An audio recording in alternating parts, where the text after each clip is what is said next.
El desconocido. Ambrose Bierce, audiocuento editado por Juan Pablo Flores Montaño, para Cuentos Extraños, Weird Tales.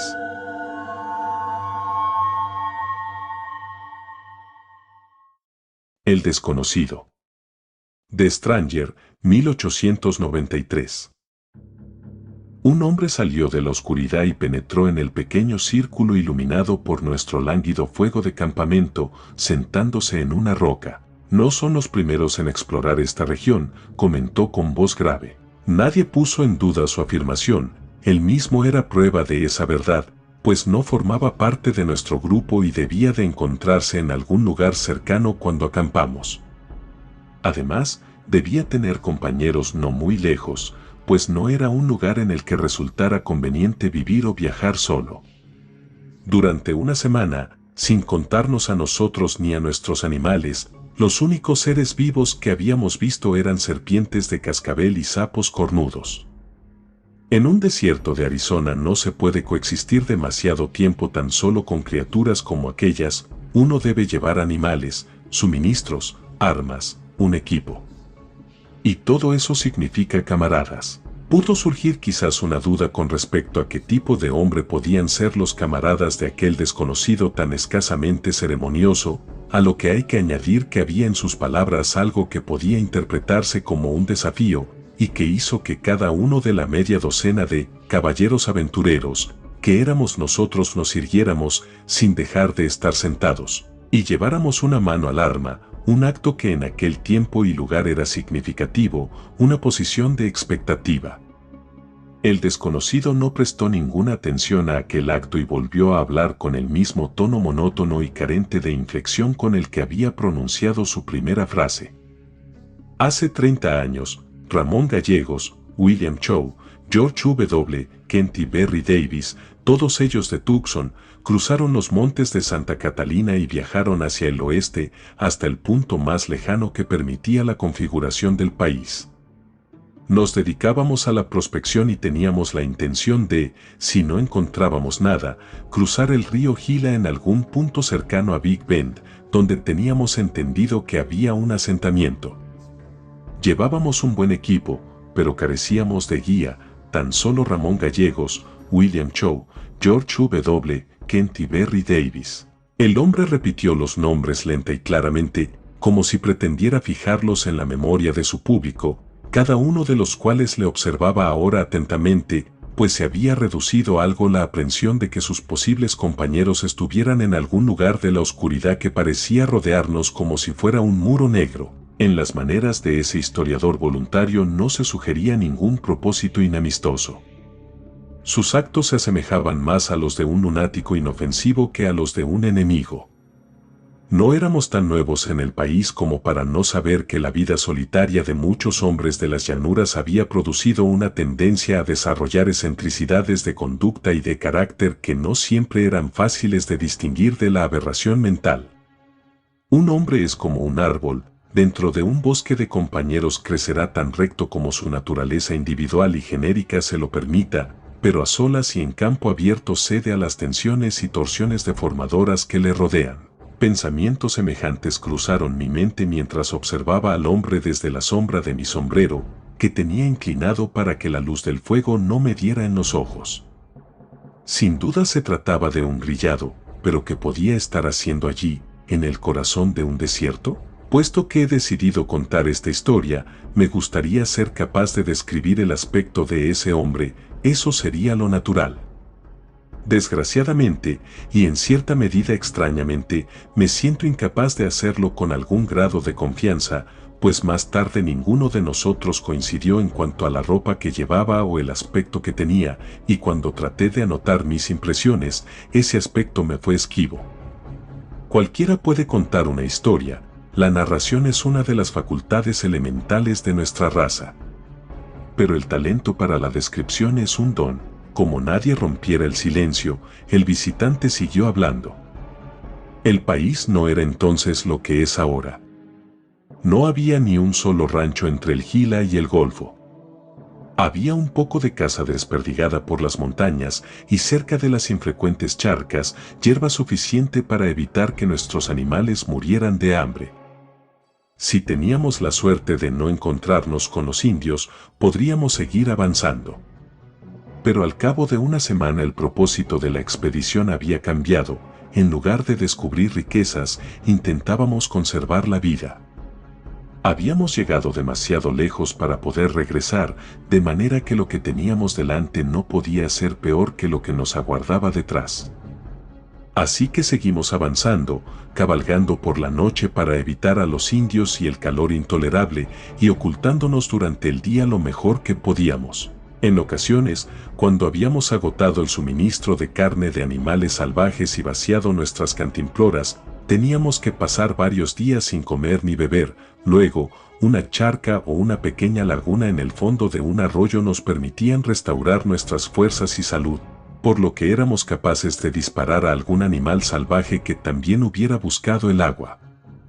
A veces era un oso, otras un antílope, un coyote, un puma, lo que Dios quisiera, todo era comida. Una mañana, cuando rodeábamos una cordillera tratando de encontrar algún paso, nos atacó un grupo de apaches que había seguido nuestro rastro hasta un barranco que no está lejos de aquí.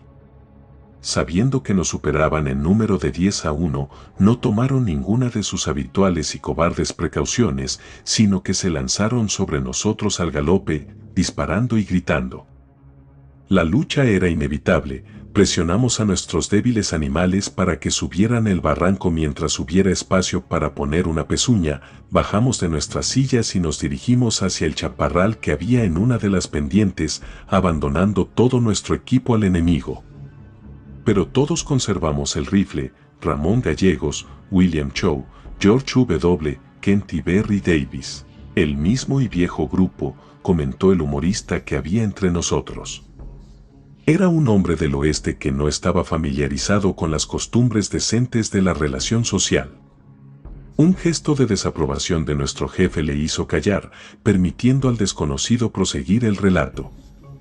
Los salvajes también desmontaron y algunos de ellos subieron el barranco hasta más allá del punto por el que nos habíamos ido, cortándonos cualquier retirada en esa dirección y obligándonos a ascender. Desgraciadamente, el chaparral solo se extendía una corta distancia por la pendiente y cuando llegamos al campo abierto que había más arriba recibimos los disparos de una docena de rifles, pero los apaches disparaban muy mal cuando lo hacían deprisa y quiso Dios que ninguno de nosotros cayera.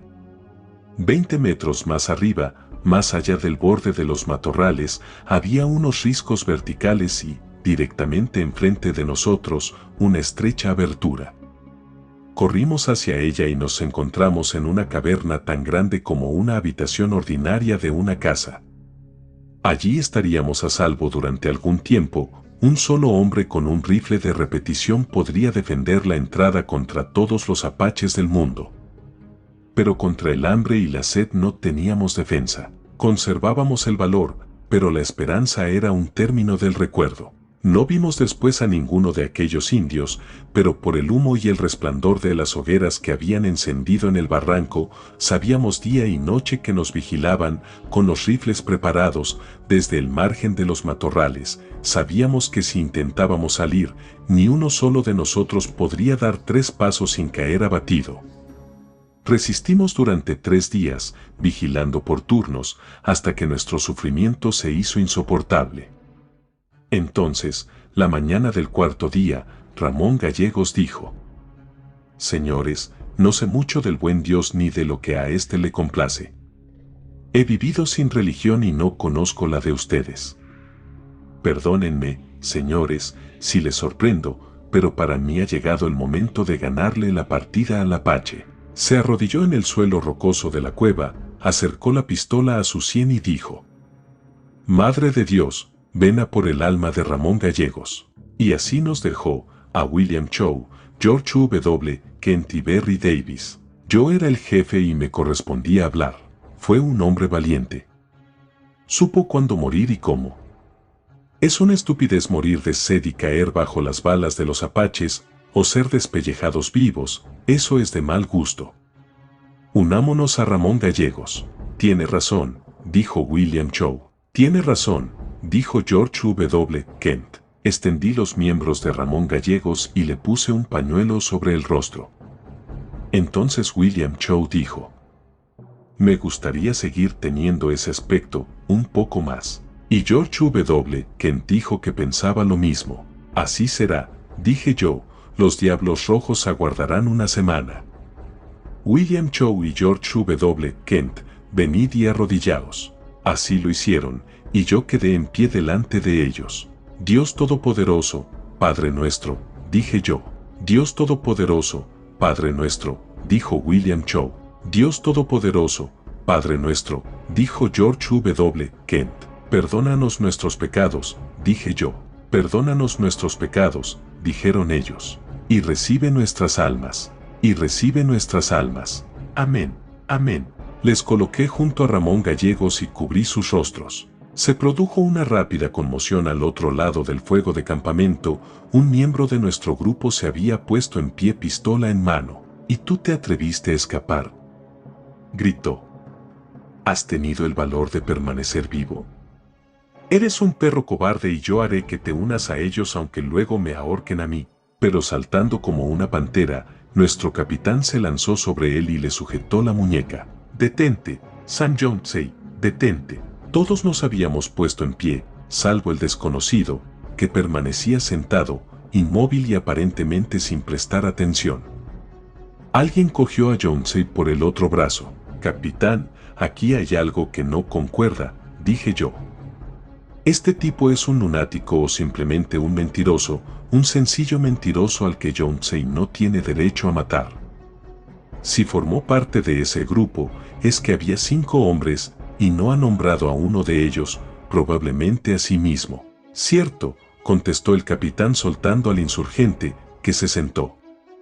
Aquí hay algo inusual. Hace años encontraron 4 cuerpos de hombres blancos, vergonzosamente mutilados y sin el cuero cabelludo, en los alrededores de la boca de esa cueva. Los enterraron allí. Yo mismo he visto las tumbas y mañana las veremos todos. El desconocido se levantó y nos pareció muy alto bajo la luz del fuego menguante, pues por prestar atención a su historia nos habíamos olvidado de alimentarlo. Había 4, repitió él, Ramón Gallegos, William Chow, George W. Kent y Berry Davis. Reiterando su lista de muertos, caminó hacia la oscuridad y no volvimos a verle. En ese momento se aproximó a nosotros un miembro del grupo que había estado de guardia llevando el rifle en la mano y algo excitado.